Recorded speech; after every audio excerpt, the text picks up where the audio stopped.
in the New York Stock Exchange, actually today or yesterday. And I want all of you business people to listen to this. Forget about all the other things I talked about. Let us now think about this one point. Klarna got listed. It is a company that is dealing with payment settlements. It is an IT-based, it's a fintech. Out of that listing, the market capitalization or the worth of that company, we are talking about today, yesterday, today, depending on the time zone. Out of the shares going up of that company after listing, the market valuation of that company became 17 billion US dollars. But something interesting happened. Out of the listing of Klarna, 40 of the employees of Klarna, 40, became multimillionaires today. Workers, staff. I'm not talking about investors. I'm talking about staffers of Klarna. There is a company called NVIDIA, which is producing chips for AI. It has over 36,000 workers. 36,000 workers. Now listen here.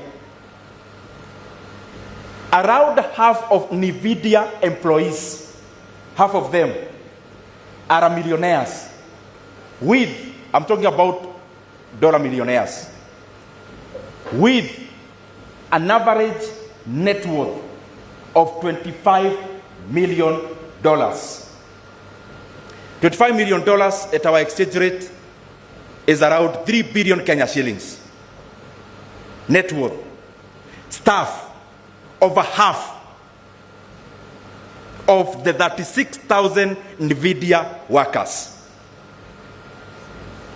The company called Microsoft had its 30th employee called Steve Ballmer.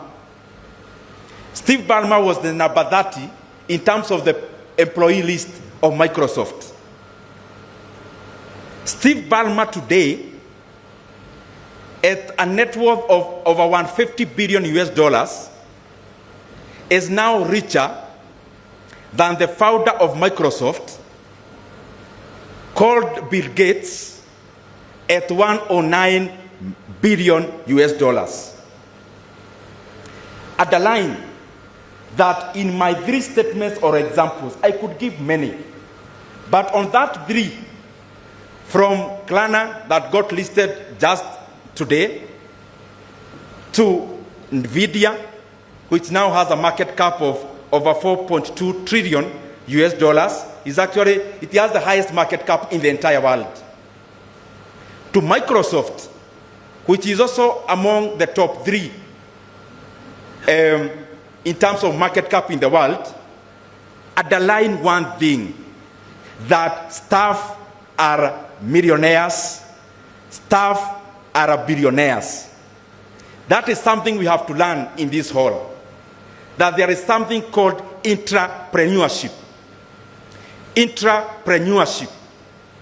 That yes, you have that company producing paint, but you have to understand that some of the people working for you could actually be smarter than you. And if you don't recognize that, what we do in Kenya is we leave and start our own manufacturing, paint manufacturing company. If you are doing any kind of business, including hospitality, the expertise we have in this hall is you learn, branch out, go start your own, and exactly, you even pick the colors of your former employer. I'm talking to the employers in this hall. The biggest asset is the people. And if you have that company at 100%, you can always have stocks reserved for staff. And it doesn't mean whether you are listed or not, because I believe that the whole of the company would be worth more than the sum total of the parts out of the people who branch from you to start their own.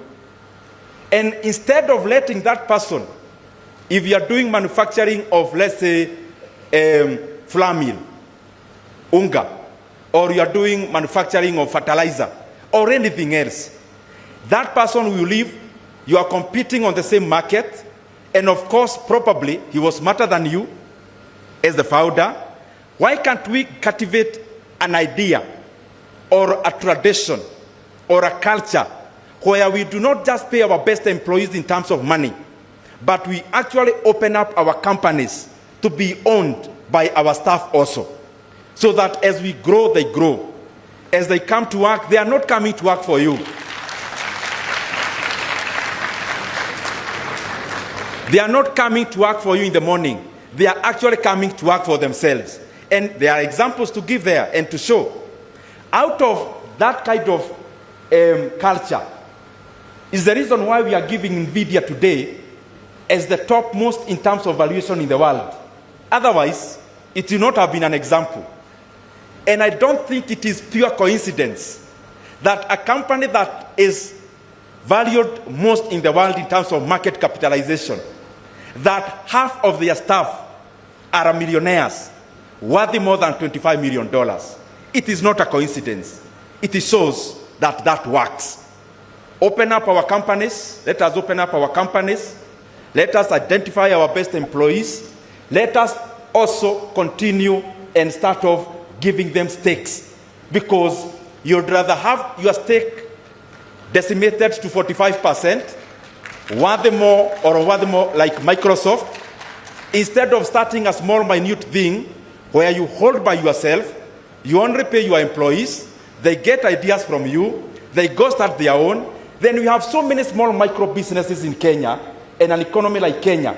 As much as we need those small micro companies, we also need big companies to compete globally. The reason why in Kenya, in Africa, in developing countries, we always want to be close to power. That a young man in Africa would rather join politics.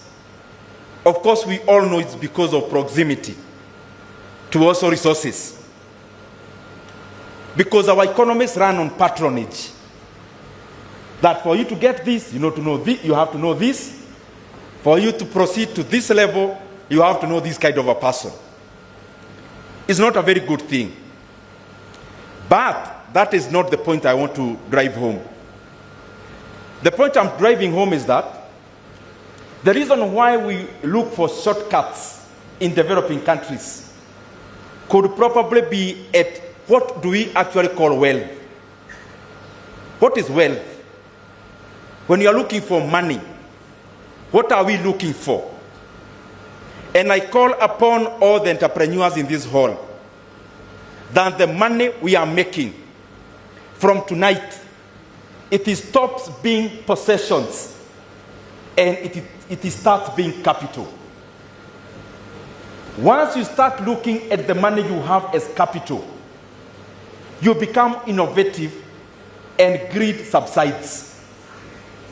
And the money we make, all the people in this hall, business owners, you've already made enough money now to live off and to live well. But we have to go higher. And I want to give the example of Nigerian billionaires. There are people in this hall who do trading. There are people in this hall who do imports from China and elsewhere.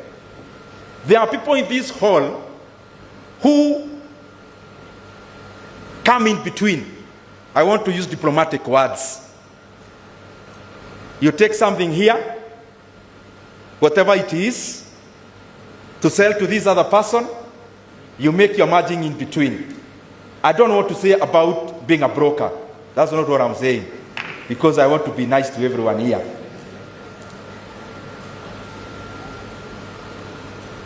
Nigerian billionaires, what do?